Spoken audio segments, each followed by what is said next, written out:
It will be manifested according to your faith. By Abdelmounaïm Ben Ammor. Have you ever wondered if some books must be read in a particular way, almost as if they themselves guide you on how to approach them? This is one such book. Here, the author invites you to take a different path. You are encouraged not to begin your journey by understanding this preface.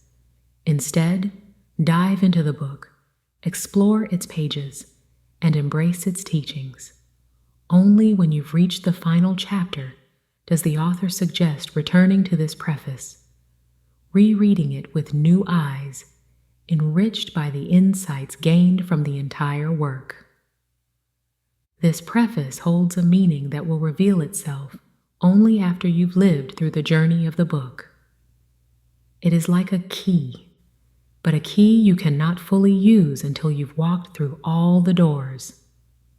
So, let us embark together on this unique journey, keeping the promise of returning here when the time is right. He who knows himself certainly knows his Lord. Hadith. In the name of Allah, Ar-Rahman, the most merciful. Praise to God, Lord of the universe. Ar-Rahman, the most merciful, Master of the day of remuneration. It is you that we worship, and it is to you that we implore assistance. Guide us to the straight path, the path of those upon whom you have bestowed favors, not of those who have incurred your anger, nor the path of those who have strayed. May the attributes of Allah be upon our Prophet Muhammad, Spirit of truth in the evolution of every deed. Allah repeals or confirms anything He wants and holds the mother book. This is the Quranic verse through which I am opening my book, not only to activate the light of Allah in us all, and which, praise Allah, inspires and guides us toward the right path, but also to show that there is indeed a third facet of the Spirit, which is al-Kitab, the mother book, or the al-Fu'ad, which I will designate as the mantra. Noon, initial letter of Nur, light that I will call the upper conscious. The first facet known to the Spirit is called the conscious, Al-Aql, which I will designate as Sad, initial letter of Sadr, which is the space of the antechamber of thoughts that appear in impulses, Sudur, under the form of imagery. Thoughts, whether you conceal your words or you divulge them, He knows the impulses of thoughts within the antechamber. The conscious has also the etymological meaning of aql, anything that becomes attached or attaches. It is characterized by a manifestation of the small or the big intelligence. The facet will use all of its cerebral energy within its disposal in order to manage objectively the outside world. Observation, education, judgment, experimentation, and reasoning. It is prone to commit mistakes. We will explain in subsequent chapters the reasons. The second facet known to the Spirit is called Al-Qalb, the root itself of Al-Aql, which I will designate as Qaf, initial letter of Qalb, the heart, which is the subconscious. This facet contains two sides. The right side, which flows with eternal truths under the form of positive vibrations. We summoned him from the right side, and we made him closer by being confident. This side acts as an initiative and a corrective agent at the same time. It is divinely recommended to trust it. Haven't they walked on earth by studying, in order to have hearts that will lead them to understand? The left side is nothing but a receptacle mirror of all vibrations, whether they are positive or negative. If your faith is galvanized with conviction by the way you think, this mirror will return by reflection, your imagined idea, systematically materialized on the space screen of your existence. Sayyiduna Isa, Jesus Christ, may the salutations of Allah be upon him, has said, "It will be manifested according to your faith," which is psychomatically true, because it turns out that whatever you consciously imprint as an idea in your subconscious, it will be manifested sooner or later. However, for those who have a sealed subconscious heart, nothing good will ever be imprinted in it. Allah had sealed their heart subconsciouses. That is how those with a sealed heart wanted it.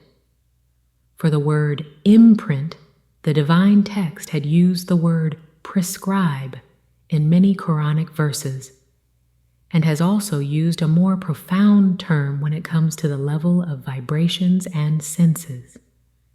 Arabt, which means attachment, linkage, as it is in the following verse.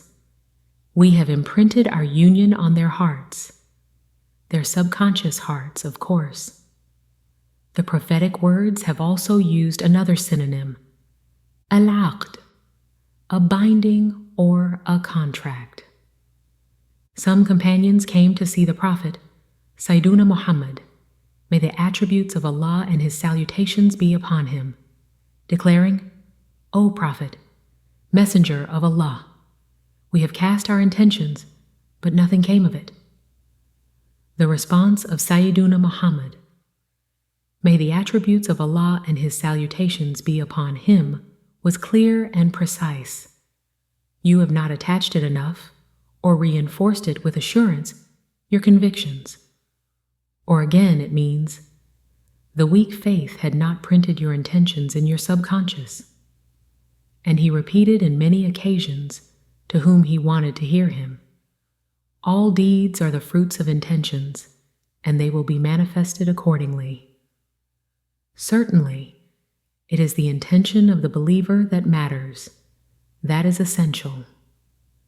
Supported by insistence, the intention builds roots in the heart under the form of energy that steers the imagination toward the subconscious's various movements. Once this intention is imprinted, it becomes a faith that expresses itself throughout stages of life. If success does not come your way, for example, it is because of your mental attitude and the ideas that you produce. You must change your way of thinking. That is why you should learn how to use the 3 facets of the Spirit. However, it is crucial to know the role of each one of them, because each facet is characterized distinctively by its own cause and effect properties, which makes it capable of an independent action. A spiritual manifestation would not occur but through these 3 facets. One should not comprehend here that we are talking about some kind of trinity, but about one spirit encapsulating 3 facets through which each one of us should seek the link. Once this link is established, it would be clear that the superior facet, Noon, contains intrinsically the other 2 acting as subordinate. Allah is the light of the heavens and the earth. The example of his light is comparable to the one emanating from a cavity where there is a flame. The flame is inside a lamp. The lamp is glowing like an atomic star which lights up through the essence of a holy tree, which is neither oriental nor is it occidental. It does not take much for this essence to illuminate even without the proximity of fire. Light and glowing light, Allah guides toward his light whomever he wants. This diagram represents the triangle of human consciousness: the conscious, the subconscious, and the upper conscious. At the apex lies the upper conscious, or Fawad, which connects to the divine. It is described as the source of clarity and guidance, transcending the limitations of the East and the West, symbolizing universality and balance. At the base of the triangle, we find the conscious, al-aql, where thoughts evolve into ideas and images, forming the foundation of logic and decision-making. On the other side rests the subconscious, al-qalb, depicted as a mirror. It reflects and materializes the images formed by the conscious, returning them as either truth or error. Together, these three facets of the spirit form a harmonious system of inner reflection and divine alignment. This triangle, then, is more than a structure. It is a roadmap to understanding ourselves and our connection to the Creator. Here, we delve deeper into the subconscious, al-qalb, represented as a circular diagram. The heart, symbolized by a mirror, reflects both divine light and human perception. At its center lies the Holy Quran, radiating wisdom and guidance outward, illuminating the right side, the path of enlightenment. Opposite it, the left side represents the shadow of human doubt and error. The dividing line between these sides is the two-way mirror, a wall that reflects not only divine light, but also the divine law, infinite intelligence, and omnipotence. This diagram invites us to see the heart as a sacred space where divine truths are both reflected and understood, provided we align ourselves with the light. It is a call to purify our hearts so that they may fully reflect the divine essence within. As the author reminds us, the concepts in this book are like seeds. They require patience and reflection to take root. The preface offers a glimpse into profound ideas that may seem complex at first, but as we progress chapter by chapter, these ideas will unfold with clarity and meaning. Together, we will take this journey, guided by the wisdom within these pages, one step at a time. Let us now move forward to the next chapter.